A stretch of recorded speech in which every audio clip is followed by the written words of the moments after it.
কারণ কোন ইনভেস্টিগেশনে সেটা তো আমরা অফিসিয়ালি জানি না, ফলে এ নিয়ে কোনো মন্তব্য করব না।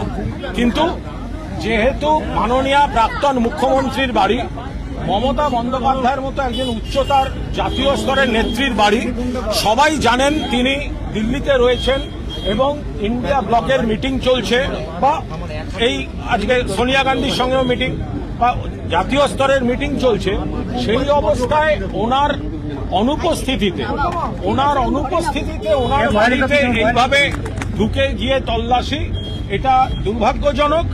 এটার মধ্যে তদন্তের নিশ্চয়ই ওনারা তদন্তের পূর্ণ অধিকার ওনাদের রয়েছে। যাদের কাছে তদন্তে গেছেন, আমার কাছেও গেছেন, পূর্ণ সহযোগিতা করেছি। কিন্তু মমতা বন্দ্যোপাধ্যায় যেহেতু বাড়ি নেই এবং পূর্ব ঘোষিত কর্মসূচিতে দিল্লিতে, সেই সময় তার অনুপস্থিতিতে বাড়িতে ঢুকে, যেখানে সুভাষিস চক্রবর্তী অনুরোধ করেছিলেন যে একটু সময় দেওয়ার জন্য, উনি আসার পর যা প্রশ্ন বা যা কিছু জিজ্ঞাসা করার থাকে, কিন্তু সেটা না শুনে এত অধৈর্য হয়ে ওনার বাড়িতে যেভাবে সিআইডি প্রবেশ করেছে, সেটা নিশ্চিতভাবে প্রতিবাদযোগ্য এবং সেটা দুর্ভাগ্যজনক। আপনি কি মমতা বন্দ্যোপাধ্যায়ের বার্তা পেলেন? না, আমার এখানে আসার কথা ছিল, আমার নির্দিষ্ট কাজ ছিল।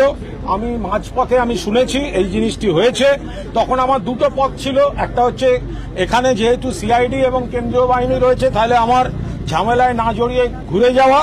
আর দ্বিতীয় ছিল যে আমাদের নেত্রীর বাড়িতে এটা হচ্ছে, আমি মাঝপথে ঘুরে যাব না, আমি এখানে আসব। আমি দ্বিতীয় পথটা বেছে নিয়েছি বা আমি এখানে এসেছি। বারবার অভিষেক বন্দ্যোপাধ্যায় হাজিরা এড়িয়ে যাচ্ছিলেন এবং তদন্তে অসহযোগিতা করছিলেন, সেই কারণেই তারা আসতে বাধ্য হলেন। কে অসহযোগিতা করেছে? অভিষেক বন্দ্যোপাধ্যায়, তিনি বারবার সমন পেয়েও যাচ্ছিলেন না। এটাকে তদন্তে অসহযোগিতা ধরে নিয়ে তবেই সিআইডি। লিগাল পয়েন্টে কোনো মানে উত্তর আমি দেব না।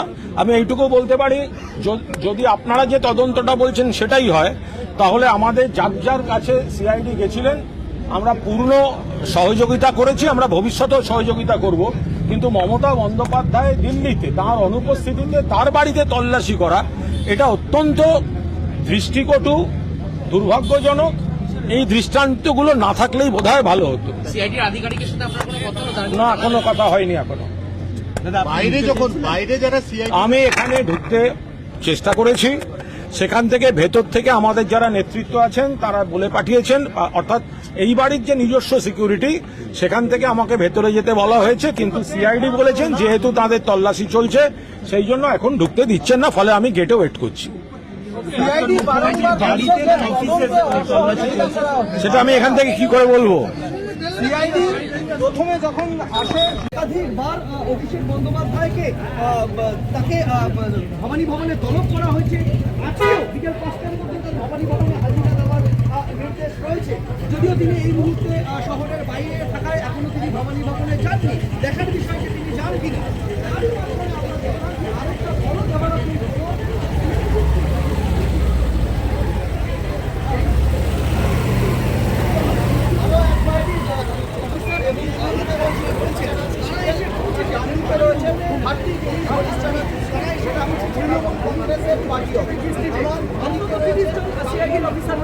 তারা মমতা বন্দ্যোপাধ্যায়ের বাড়ি ঘুরে ফিরেছেন। তারা